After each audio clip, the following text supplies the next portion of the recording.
Assalamualaikum teman-teman semua, Sampurasun. Selamat bergabung kembali di channel Info Australia, channel yang selalu update berita-berita yang ada di Australia, dan juga saya bakalan share informasi-informasi menarik dan bermanfaat seputaran Australia. Jadi it's all about Australia, teman-teman. Nah, di berita kali ini, di update news kali ini, saya bakalan bahas mengenai sedikit update ada warga negara Indonesia yang memegang visa student dan kena deportasi atau dipulangkan ke Indonesia. Kronologinya bagaimana, dan ini mudah-mudahan jadi informasi penting buat teman-teman dari masalah ini ya. Jadi pembelajaran buat teman-teman. Jadi simak videonya teman-teman, jangan di skip biar informasi masuk full ke teman-teman. Oke? So, mari kita mulai teman-teman.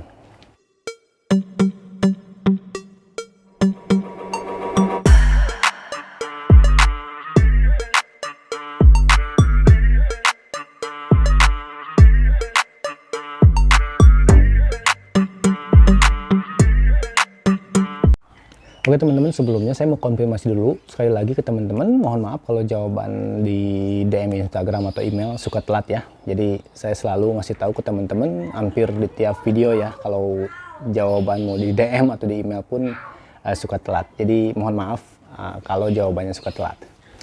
Balik lagi ke konten teman-teman.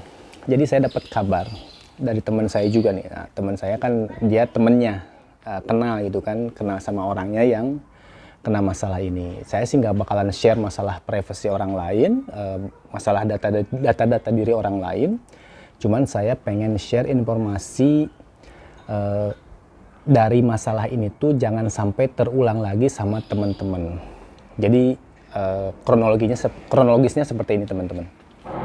Oke teman-teman, jadi kronologinya seperti ini ya teman-teman. Jadi teman saya dia pindah dari Sydney ke Perth. Dan dia sudah bekerja di sini, memegang visa student juga. Dan temennya ada di Sydney, masih di Sydney. Dan temennya itu sudah memegang visa student, kurang lebih selama 8 bulan ya, 8 bulan atau 7 bulan ya, sekitar segitu. Pertama dia datang ke Australia, dia itu memegang visa turis, memakai visa turis dan transfer ke visa student. Nah, transfer ke visa student, dia prosesnya di Sydney. Dengan melalui agent juga ya, sama ya. Jadi ada yang ngurus untuk proses pindah transfer atau transfer visa ke visa student dari turis ya. Nah, selama memegang visa student dia udah 8 bulan itu ya normal ya, kerja apa gitu kan, seperti itu. Nah, cuman ketika dia pas pulang ke Indonesia, nah dia berencana pulang ke Indonesia kan, nah dia pulang ke Indonesia itu 2 minggu yang lalu atau 3 minggu yang lalu, dia pulang ke Indonesia untuk menemui keluarganya dulu ya. Nah setelah beberapa minggu, kalau nggak salah beberapa minggu di Indonesia, dia balik lagi ke Australia, karena dia mau bolak-balik kapanpun bisa ya, soalnya punya student visa ya, mau kapanpun pulang pergi ke Indonesia bisa kapanpun kan. Nah dia pulang ke Indonesia, dan setelah pulang dari Indonesia dia balik lagi ke Australia. Nah setelah balik lagi ke Australia, dia tertahan dulu di bandara. Nah dia tertahan dulu di bandara dan diinterview dulu sama pihak imigrasi. Kenapa? Nah soalnya kayak gini teman-teman. Nah jadi si pihak imigrasi menginterview si bapaknya, dan biasanya kalau ada problem di bandara biasanya dipisahkan ya buat diinterview, biasanya ke ruangan si kantor si imigrasinya biasanya. Dan biasa kalau diinterview itu ditanya ya data pribadi, nama, alamat, rumah, studi di mana, kalau kerja ya kerja di mana, pokoknya ditanya-tanya seputaran data pribadi. Nah problem si bapak ini yaitu tidak konsistennya pengisian form. Maksudnya seperti ini ya teman-teman.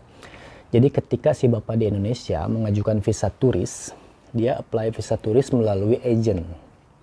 Dan si agent yang membantu untuk mengisi informasi data pribadi si bapaknya. Dan si bapaknya tidak baca-baca lagi mungkin ya. Saya sih nggak nyalahin si bapaknya, cuman yang ngisi formnya itu kan si agentnya. Dan datang ke Australia. Si bapaknya kan udah approve visa turisnya, datang ke Australia. Dan dia setelah 2 bulan atau 1 bulan saya lupa ya, setelah di Australia dia transfer ke visa student. Nah, kalau mau transfer ke visa student, ditanya dokumen lagi kan, seperti itu kan, untuk aplikasi visa studentnya. Dan si bapak ngisi form juga untuk aplikasi visa student. Dan data informasinya itu berbeda dengan aplikasi visa turis yang diisiin oleh si agent. Soalnya si bapaknya nggak tahu kan apa yang diisiin oleh si pihak agent di Indonesia. Dan datanya tidak sinkron teman-teman, tidak match. Jadi itu problem. Dan kalau di Australia ini, kalau ada masalah seperti itu biasanya ngerembet teman-teman. Dicek semua sampai ke belakang-belakangnya. Dan si bapak akhirnya kena juga, ternyata ininya gimana, ada problem, nggak match, dan ketahuan juga, dan akhirnya visa student si bapaknya di refuse atau di reject, dan si bapaknya dipulangkan ke Indonesia. Jadi ini berbahaya banget ya, kalau apalagi dokumen palsu. Kalau dokumen palsu itu pasti instan dipulangin atau di reject si visanya seperti itu. Nah pada akhirnya ngerembet lah semuanya ke dokumen gitu kan. Ada yang dibuat-buat oleh si agent yang ada di Indonesia, dan akhirnya ketahuan semua dokumennya itu ya mengada-ngada gitu kan. Jadi tujuan datang ke Australia itu bukan visa kunjungan bener, dan tujuannya itu untuk hanya ya pengen transfer ke visa student ataupun hanya menetap di Australia. Jadi ngerembet semuanya, berbahaya seperti itu teman-teman. Nah jadi di berita kali ini atau di konten kali ini mudah-mudahan informasinya bermanfaat buat teman-teman dan dijadikan pelajaran dan pengalaman buat teman-teman kalau si pengisian data dokumen atau informasi apapun itu harus konsisten. Jadi jangan sampai berubah-berubah. Jadi harus konsisten ya. Saya kasih contoh misalnya teman-teman pernah ke luar negeri atau ke Jepang kemana gitu kan, tanggal sekian, bulan sekian, tahun sekian. Nah teman-teman kalau ngisi dokumen lagi sendiri itu harus sama, konsisten ya, jangan sampai berubah-berubah tanggal, bulan, dan tahunnya.